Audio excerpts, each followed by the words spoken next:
Sí, bien. Vamos a comenzar ya con esas preguntas que les decíamos hace unos instantes y que le formulamos en el programa, que están formuladas en el propio programa que ustedes han recibido y quizás son las más apropiadas para formularles a nuestros invitados. Lo hacemos reseñando las propias preguntas que decíamos. ¿Qué hacemos? ¿Para qué lo hacemos? ¿Y cómo me siento? Y lo hacemos simultáneamente para que ellos las desarrollen como consideren oportuno en una primera ronda. Es un buen cóctel de preguntas para comenzar, ¿verdad, doctor Valenciano? Sí, yo voy a contestar solo la última, porque las otras dos las voy a integrar en mi pequeña charla. En la intervención. Sí. Yo me siento muy motivado en ese momento con esta profesión, a la vez que enormemente responsabilizado. Es las dos cosas que yo siento. Correcto. Pues vamos con los siguientes invitados. Ellas, por ejemplo, que nos hablen y se distribuyan la intervención como consideren oportuno, a ver qué piensan al respecto. Bueno, nosotros sí que vamos a contar un poquito qué hacemos, cómo lo hacemos y esta última pregunta que tú nos hacías. Magnífico, magnífico. Sí. A ver, nosotras dos, desde hace más de 3 años, formamos parte del equipo de la Federación de Salud Mental que trabaja dentro de los centros penitenciarios con personas que tienen problemas de salud mental, que están condenadas y están cumpliendo una pena en prisión. Formamos parte, a su vez, de los equipos PAIEM, que es el nombre del programa que el Ministerio ha dado al trabajo en salud mental dentro de la prisión. Básicamente, lo que nosotros hacemos es valorar los casos que se detectan dentro del centro y comenzar un trabajo terapéutico con las personas que están allí, tanto a nivel individual como grupal. Posteriormente, cuando salen de prisión, siempre que ellos, digo ellos porque el 95% de las personas que atendemos son hombres, siempre que ellos quieren, mantenemos seguimientos individuales con ellos, acompañamiento a recursos psicosociales y también servimos como referencia para cualquier consulta, asesoramiento, acompañamiento dentro del ámbito de la salud mental que quieran realizarnos. Tal y como nosotras entendemos el trabajo, como nosotras hacemos el trabajo, para nosotras es básico establecer una buena relación terapéutica basada sobre todo en la escucha, en la aceptación de la otra persona tal y como es, sin entrar a juzgar ni a valorar las acciones por las que está en ese momento en prisión, acompañando en el proceso y adaptándonos siempre a las capacidades y al proyecto de vida de las personas con las que trabajamos. Como os decía, trabajamos básicamente con hombres con diagnóstico de patología dual, es decir, personas que tienen dificultades en el ámbito de la salud mental y también del consumo de tóxicos. Pero bueno, entendemos nosotras que todas las personas tenemos derecho a un proceso de rehabilitación y de reinserción y que pueden y deben ejercer su derecho a alcanzar mejores niveles de bienestar psíquico, social, personal. Así que, como os decía antes, nuestro objetivo básicamente es establecer un vínculo terapéutico mediante una metodología basada en la libre expresión, en el respeto, en la escucha, en la expresión de pensamientos, de emociones, en la creatividad, como ahora más adelante explicará Maripaz, y en el establecimiento de relaciones de apoyo mutuo entre todos los sujetos. Cuando nosotras llegamos a la prisión y vimos un poco las circunstancias en las que se encontraban las personas con las que íbamos a trabajar, decidimos que íbamos a trabajar en los 2 niveles que os hemos dicho antes, a nivel individual y a nivel grupal. En este caso yo me encargo de la atención individual, porque como consideramos que estas personas tienen derecho a recibir una atención psicológica y social individualizada y privada dentro del contexto en el que se encuentran, yo básicamente de lo que me encargo es de ofrecer un espacio donde puedan expresar libremente sus emociones, lo que les ocurre, donde pueden hablar de sus síntomas, de su malestar, de sus deseos, de sus planes de futuro. Un espacio también para la reflexión, donde puedan tener ese momento para pensar, revisar, analizar y esclarecer sus pensamientos. donde informo sobre recursos y la manera de acceder a estos recursos, y también un espacio donde puedan ser apoyados emocionalmente y donde ellos desarrollen sus propias habilidades y capacidades. En esto de la cosa del sentir, que era la pregunta que nos formulaba, y bueno, pues en mi caso la cosa es múltiple también y variada. A mí mi trabajo me despierta cosas como inquietud y ganas de aprender, curiosidad, querer formarme para ofrecer un acompañamiento y una intervención de calidad. También otro de los ingredientes es la motivación y las ganas de hacer mi trabajo aportando pues, mi saber, mis opiniones, mis dudas, mi punto de vista. Por supuesto, otro de las experiencias que conlleva el trabajo que hago es el respeto ante cada persona que tengo delante, el respeto a su historia, a sus circunstancias, a sus tiempos, a sus decisiones, a sus dudas también. También está incluida la confianza y la fe, en mi caso, en segundas, terceras, cuartas oportunidades. Porque yo entiendo que el proceso de vivir no es una línea recta ascendente, sino más bien que nuestra humanidad implica repetitivos ciclos de ensayo-error, de recaídas y reintentos, de fases de mucha motivación y mucha fuerza y mucho compromiso con lo de uno, y otras en las que a lo mejor lo que hay es más cansancio o más desilusión o más impotencia incluso, ¿no? Entonces, bueno, para mí nada está perdido ni nadie está desahuciado. Por último, yo creo que lo que recoge mi experiencia y mis sentimientos en el campo en el que trabajo tiene mucho que ver, ¿no? Los que están en la cúspide tienen que ver con el disfrute y con el agradecimiento.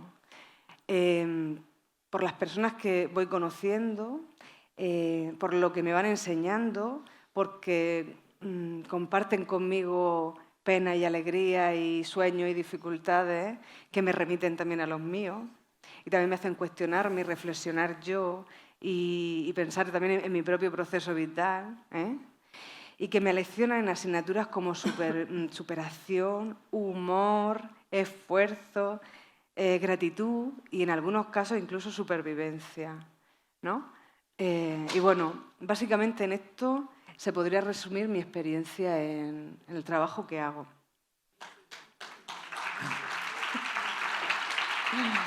Pues muchísimas gracias. Y vamos a ver si tiene algo que añadir doña Maripaz.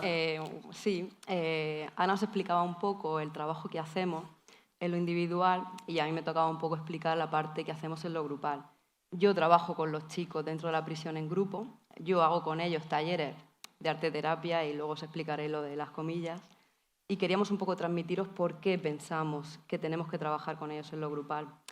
Nosotras creemos que las personas necesitan un espacio para la libre expresión, creemos que necesitan un sitio donde poder reunirse y hablar de las cosas que les unen, pero sobre todo también de las cosas que les diferencian. Creemos que el grupo es un lugar donde pueden expresar sus ideas, sus pensamientos, sus frustraciones y sus conflictos, donde se facilite el proceso del autoconocimiento, donde prime la comunicación, el respeto y el trabajo colaborativo entre todos, y donde se potencien sus capacidades personales y consigan tener una evolución satisfactoria. Y sobre todo creemos que el grupo es un lugar donde pueden desplegar su historia personal. Yo os decía esto de arteterapia un poco entre comillas porque, aunque me formo en arteterapia y pongo estas cosas en marcha dentro de prisión, yo me empeño en llevarles materiales porque considero que trabajar con cosas artísticas les ayuda a conectar con lo interior y poder sacarlo y expresarlo. No sé muy bien qué pasa en los talleres, si es que yo voy muy rápida con los materiales o ellos son muy rápidos cogiendo esto, pero en muy poco tiempo los materiales quedan un poco apartados y son ellos los que deciden que el grupo es para hablar y para hablar y para hablar. No necesitan ya tanto material. Y bueno, deciros también que dentro del programa nos parecía imprescindible trabajar con la familia, porque como sabéis nadie está solo, nadie vive aislado del mundo, sino que todos, la mayoría, tenemos una familia con la que convivimos y creíamos que teníamos que atender también a estas familias, a escuchar sus historias y a escuchar sobre todo el momento tan crítico que están atravesando cuando su familiar está dentro de prisión. los asesoramos, les informamos de recursos donde pueden acudir, pensando también que el contacto con las familias va a ayudarlos a ellos, a los que están en prisión, a planificar actuaciones para cuando salgan, para poder reincorporarse, porque es algo imprescindible, pues la familia sirve de sostén y principal agente de recuperación. Y bueno, pues para terminar, deciros que es cierto que Ana y yo comenzamos nuestro trabajo con ellos dentro de la prisión, pero que nuestro trabajo diario es el acompañamiento para que ellos puedan seguir en libertad. Pues muy bien, muchísimas gracias. Magnífica disertación y conocimiento del tema, que si el trabajo médico es importante, el de ustedes tampoco es menos. Vamos a ver si don Pedro y don Vicente tienen alguna cosa que añadir a esta formulación o pasamos ya a las intervenciones individuales, como ellos digan. Bueno, yo me he traído un guión, voy a empezar por hablar, no sé, perdón cómo me puedo expresar hoy, pero nunca hablo en público. Y es mi primera vez. Siempre hay una primera vez. Y voy a leer, yo voy a ir leyendo. Bueno, estoy aquí para hablaros de por qué hoy me siento a gusto con mi vida y conmigo mismo. Porque no siempre ha sido así. No consigo saber muy bien cuándo comenzó todo. Recuerdo que en una etapa de mi vida en la que mis padres se enfermaron, yo comencé a pensar cosas raras, a comportarme de forma extraña, según me decía la gente. Y además estaba muy estresado trabajando en varios sitios. Y los malos hábitos, las fiestas, los consumos de sustancias ayudaron a empeorar la situación.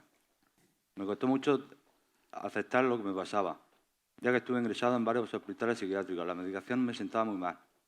Me dolía todo el cuerpo, tenía dificultad para hablar, se me caía la baba y a pesar de todo los síntomas no desaparecían. Menos mal que hoy en día la medicación parece que ha avanzado mucho, porque ya no me siento mal cuando me la tomo y las cosas extrañas que me pasaban han ido remitiendo. Hoy siento que he encontrado mi sitio en la vivienda compartida, pero el camino ha sido muy largo. Durante años he pasado por varios recursos que me han ayudado a ser lo que hoy soy.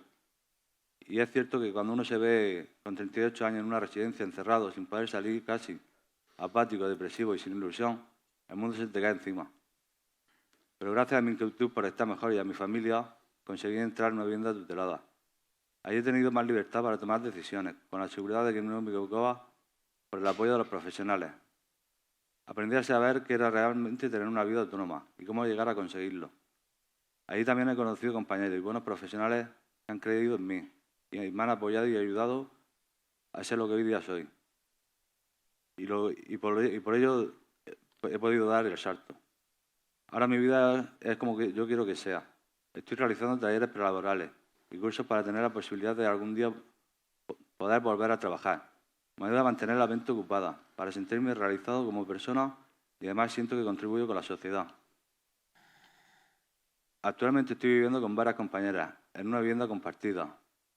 Todavía llevo poco tiempo, pero siento que poco a poco comienzo a tener más confianza conmigo mismo y con mis compañeras, con las labores de casa, con la gestión del dinero, con el pago de la luz, el agua, el alquiler, la compra de comida y luchando con los niños. Todas estas cosas ya os sonarán, porque no son ni más ni menos que lo que todo el mundo debe tener en cuenta en su vida. Creo que yo cuento con la ayuda de mis compañeras y de un profesional que nos orienta, acompaña y mide entre nosotros para tomar decisiones. Y nos distribuimos las tareas, nos acompañan en los quehaceres de nuestra vida cotidiana. En la vivienda siento que tengo mi sitio, que he encontrado una segunda familia. Me siento apoyado, tengo la libertad de poder también compartir todo esto con mi pareja, poder salir, ir al cine sin hora de llegada, estar en casa tranquilos los dos. Además, también puedo decir que la relación con algunos de mis hermanos ha cambiado y hoy día hemos recuperado la confianza y siento su apoyo. Me gustaría que el apoyo que recibimos en este tipo de recursos pudiera llegar a ser más accesible, ya que como yo lo necesita y está en el momento idóneo, pueda estar por él.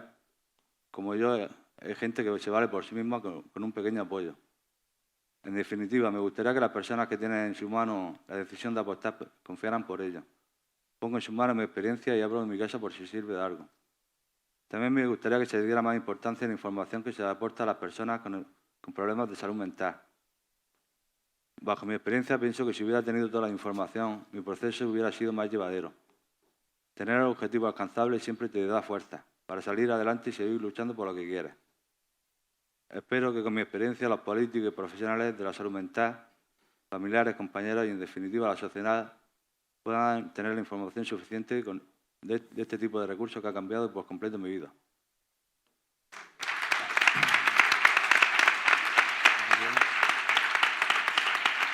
Bueno, damos paso ahora al último invitado y después empezamos el ciclo de intervenciones individuales.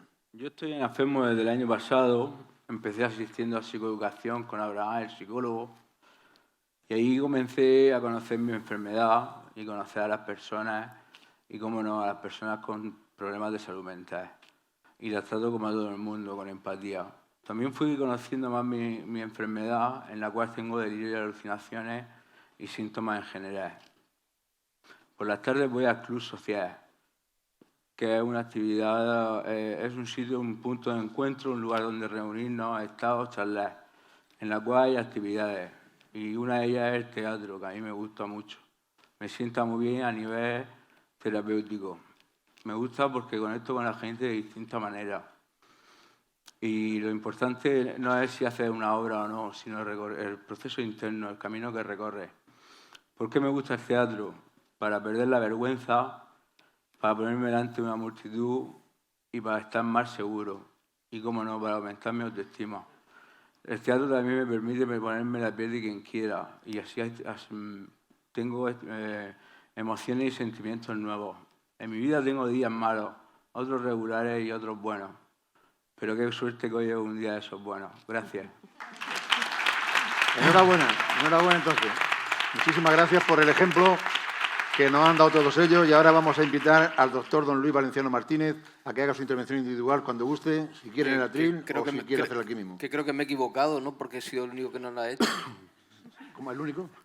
Creo que mis compañeros lo han hecho. Yo pienso que ya... ¿Ustedes lo han hecho? Sí. Yo no lo he hecho. Lo voy a hacer el último. Yo tenía a don Luis previsto preguntarle si alguna de las intervenciones ya valía como definitiva. Ahora lo aclararé aquí con estas mujeres. Pero yo lo he preguntado primero en petit comité y ahora, por lo que me ha parecido entender, todo el mundo ha terminado, menos yo. Bueno, pues, ¿sabe usted por qué? Porque siempre cierran lo grande. Adelante. Claro, yo me voy a poner allí, con permiso. Por supuesto que sí.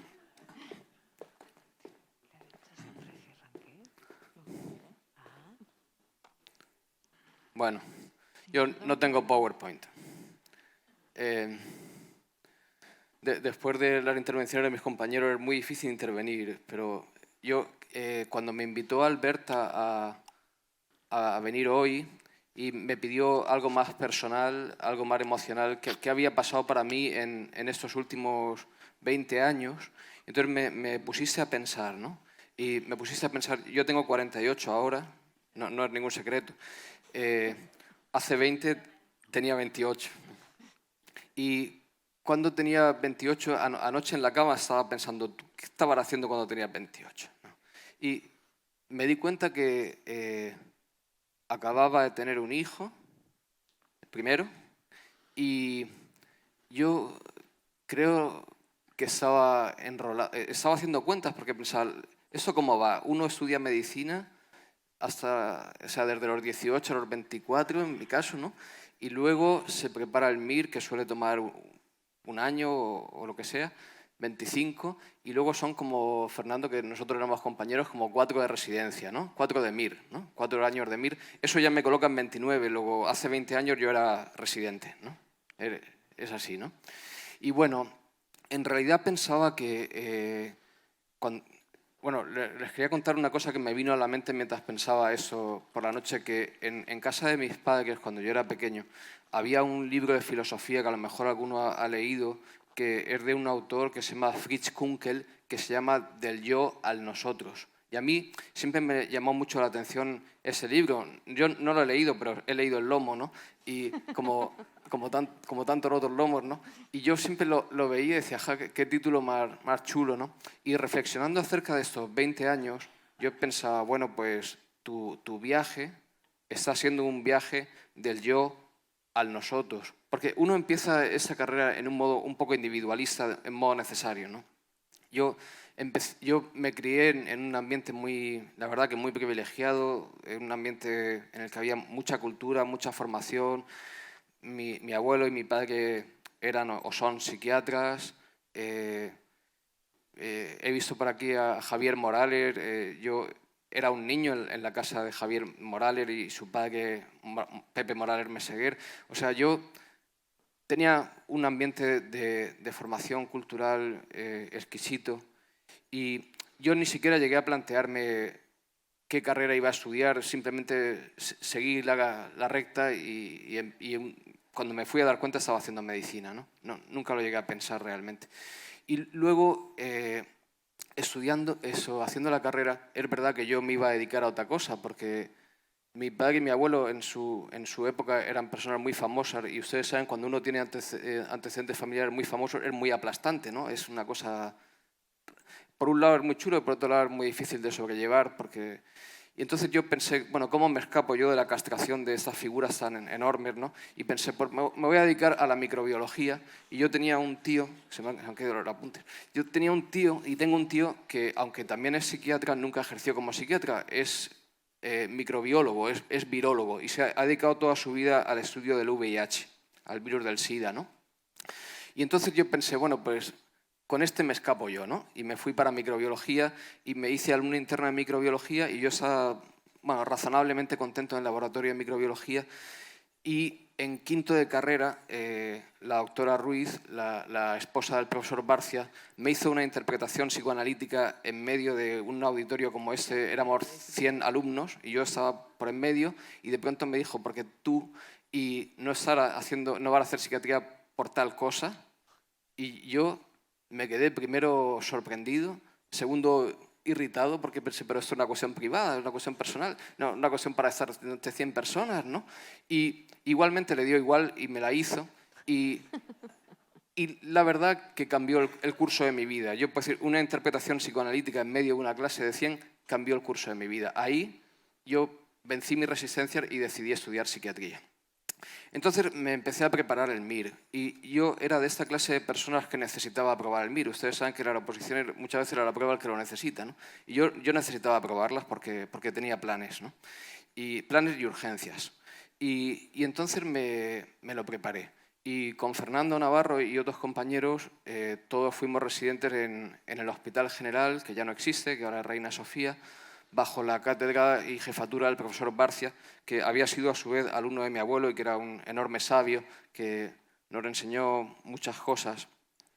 Y después de eso, yo tuve una temporada que no trabajé para el sistema público. Yo estuve un par de años trabajando, acabado el MIR por mi cuenta, y pasado ese tiempo fui a parar, paradójicamente, y por contrato, bueno, parece un enchufe, pero fui a parar a la residencia Luis Valenciano a trabajar. Es una residencia pública del IMAS.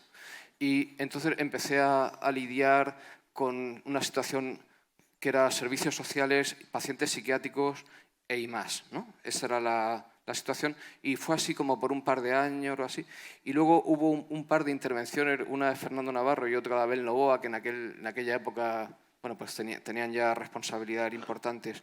Y entonces me fui al Centro de Salud Mental de Molina de Segura, donde empecé a tener una relación muy afectuosa y cercana con compañeros de AFESMO y teníamos, yo creo que fue el embrión de lo que ahora es, no sé, ahora es como un buque, ¿no? Ahora el Centro de Salud Mental y AFESMO son un buque muy grande y muy lujoso, pero en aquella época todavía no éramos lujosos ni nada. Estabais en la calle Bailén, ¿no? Y nada, empezamos a tener una colaboración muy feliz y veis cómo va migrando la historia del yo se va entremezclando con la historia del nosotros, ¿no? Yo pienso que eso es muy importante. Yo pensaba, pero ¿qué interés puedo tener yo? Y ni nadie. El interés lo tendremos en todo caso el nosotros, ¿no? Y el nosotros empezó a crecer. Y estando en el Morales Meseguer, yo me dedicaba a hacer las interconsultas del Morales Meseguer y a llevar el busca de las urgencias, porque yo odiaba, lo digo de verdad, odiaba estar en la planta de agudos, ¿no? O sea, me aburría. Y entonces nadie quería el busca de urgencias y yo sí quería el busca de urgencias porque entonces me daba contacto con los pacientes suicidas, con la adrenalina, con una situación así más viva y ahí andaba yo. Cuando de pronto trajimos a Murcia trajimos la AEN, la Asociación Española de Neuropsiquiatría, trajo a Murcia a John Clarkin. John Clarkin es una figura muy importante en el campo de la investigación en los trastornos de personalidad y él dio una conferencia y yo daba otra sobre trastorno antisocial de la personalidad, sobre psicópatas, que es un tema que yo siempre me ha interesado mucho, ¿no? Y al terminar esa conferencia en un sitio parecido a ese, creo que era el aula de cultura de la CAM o algo así, yo salía por el pasillo y Leonor Coy, que era la directora del Hospital Román Alberca por aquel entonces, me dijo, te voy a hacer una proposición deshonesta, ¿no? Y yo dije, me encanta eso. ¿Y en qué consiste? Y ella me dijo, mira, por circunstancias de la vida se cierra una planta del hospital psiquiátrico. Lo que se llamaba Agudos 2 ya no va a existir más porque se han diversificado las áreas, como está pasando ahora, y no sabemos muy bien qué hacer con esa planta. ¿Tú sabes qué hacer con esa planta? Y yo le dije la verdad y dije, con toda la planta no, porque eran 26 cámaras y a mí no me da la cabeza. Yo no soy Fernando ni Salvador, que no me da para tanto, pero con algunas menos sí. Y me dijo, bueno, ¿y qué harías? Y yo le dije, yo quisiera hacer algo con personas afectadas de trastornos de la personalidad. Porque estábamos enviando, os acordaréis, estábamos enviando las personas que lo sufrían a Santander, a Zaragoza, a unidades que había allí en aquel momento. Y yo pensaba que eso no podía ser, que Murcia era una región muy importante como para hacer eso, ¿no? Y entonces nos permitieron ubicarnos en ese hospital, en esa planta, que en realidad no era el sitio que nosotros queríamos estar. Era un sitio posible, pero no era un sitio ideal. Y yo quiero contar que dibujamos la unidad de trastornos de personalidad, el doctor Rosique y yo, en una guardia por la tarde en el Moral Meseguer, en un papel, ¿no? Iba a decir una servilleta, pero casi. La dibujamos. Y la dibujamos en un sitio que se llamaba Centro de Día, ¿no? O sea, lo dibujamos para el centro de día. Pero el centro de día estaba ocupado y no se podía ir, ¿no? Había un servicio y, claro, aquellos no iban a admitir que llegasen, los desalojáramos fuera de aquí, que llegamos nosotros, ¿no? O sea, hubo que esperar unos cuantos años.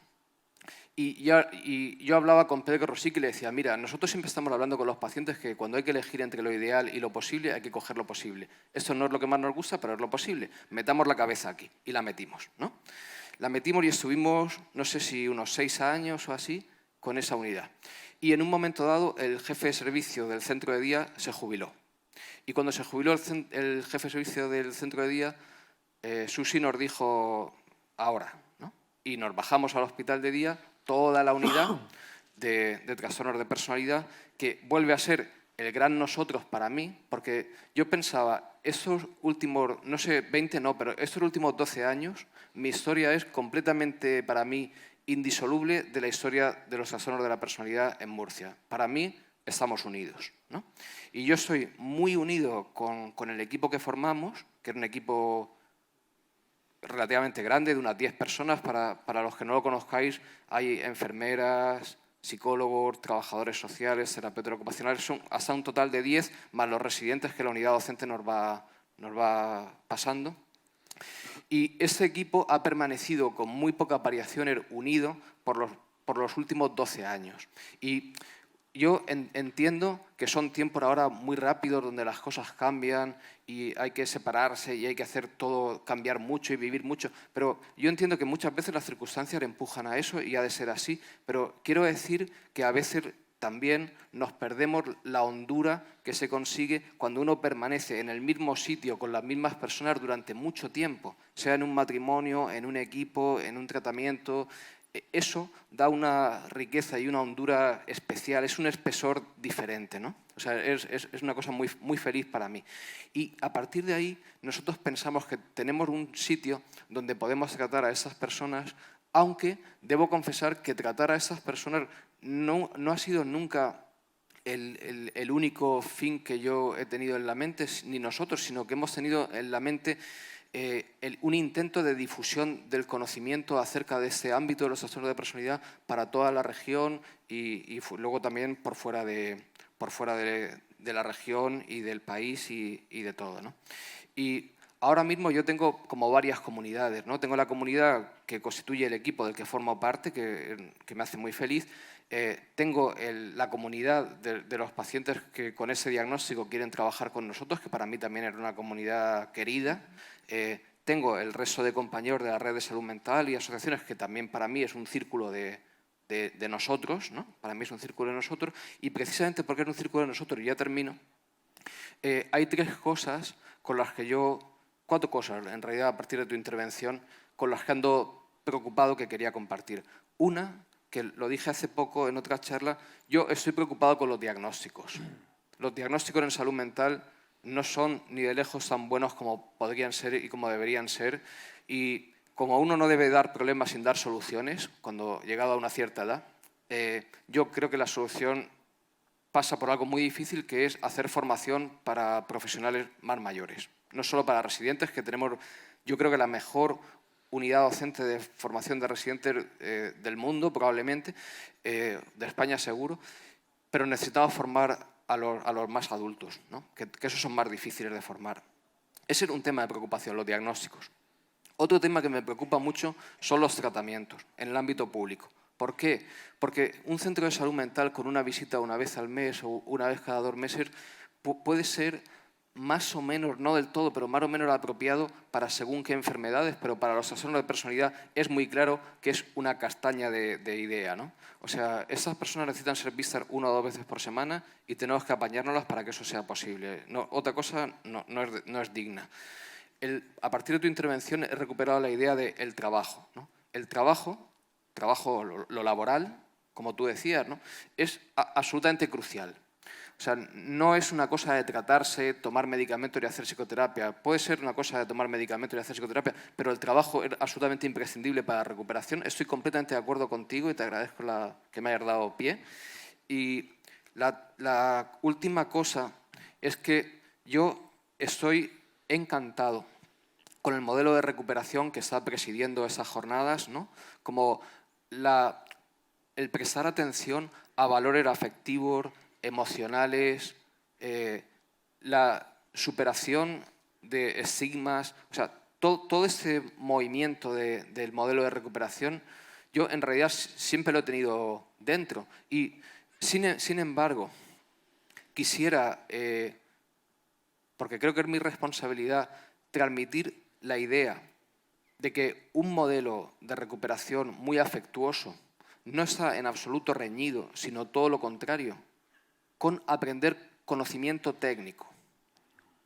Que el afecto está muy bien, pero el afecto tiene que ir acompañado de formación y conocimiento técnico.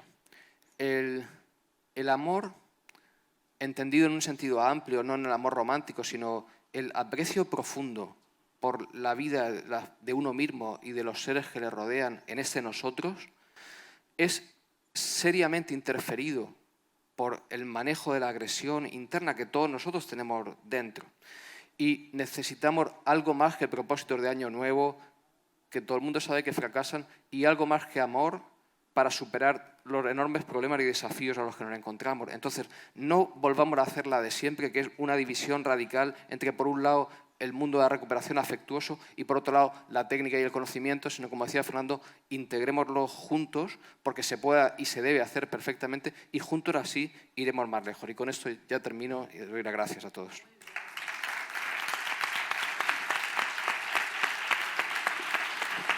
Muchísimas gracias. Muchísimas gracias al doctor Valenciano. Hemos tenido ejemplos personales, ejemplos de tutela que además también han compartido con los propios interesados, yo creo que y van a compartir muchísimas vivencias y ejemplos médicos de grandes profesionales, especialmente en el campo de la psiquiatría, donde don Luis Valenciano nos ha dado una demostración no solamente de ser un gran psiquiatra, sino además una persona humilde, lo que le engrandece todavía muchísimo más, si es que eso cabe.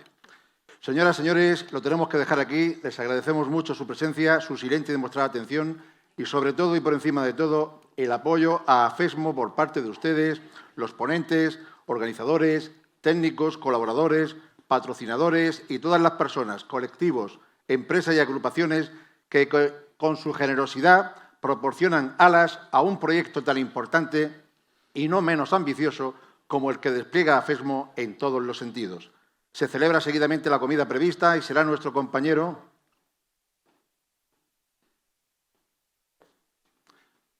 me comunican que tenemos que dar paso al público, lo hacemos con mucho gusto, pero ya lo que tenemos hecho está.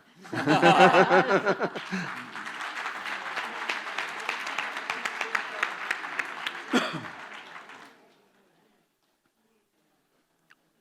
gente se querrá ir a comer ya, ¿no? Claro, quieren irse a comer. Tenemos hambre.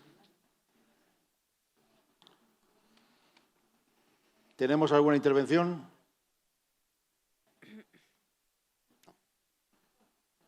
Creo que no. No tenemos hambre. No, tenemos hambre. Parece que tenemos más ganas de comer que de preguntar, ¿eh? Con toda razón.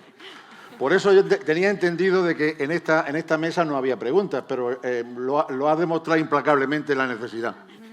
En cualquier caso, decíamos que esta tarde va a estar aquí un gran profesional, nuestro compañero, amigo y, como digo, gran profesional, Luis García Mondejar, del Gabinete de la Alcaldía de Molina de Segura, que esta tarde ejercerá las funciones que nosotros hemos tratado de desempeñar esta mañana con mucho empeño y esperando que por lo menos les hayan servido para que, en definitiva, les haya llegado la comunicación adecuadamente. Pero antes de cerrar, queremos tener unas palabras de reconocimiento para Alejandro, que ha sido el que se ha encargado de todo el tema del montaje, el que ha dirigido todo el equipo, a Alberta, Ana y Juan, y por supuesto que nos dejaremos a muchos en el tintero, también los técnicos de sonido, que como ustedes están oyendo, esto está preparado magníficamente, y por supuesto a los ponentes en general y a toda la organización, felicitando a FESMO y emplazándoles para después de la comida, que también me habían advertido que iba a ser a las 4:15. Íbamos a sumar el tiempo de retraso para que luego también el regreso fuera también consecuente con esa circunstancia. 4:15, tendrán ustedes aquí a Luis García Mondejar. Gracias por su asistencia y hasta cuando ustedes quieran.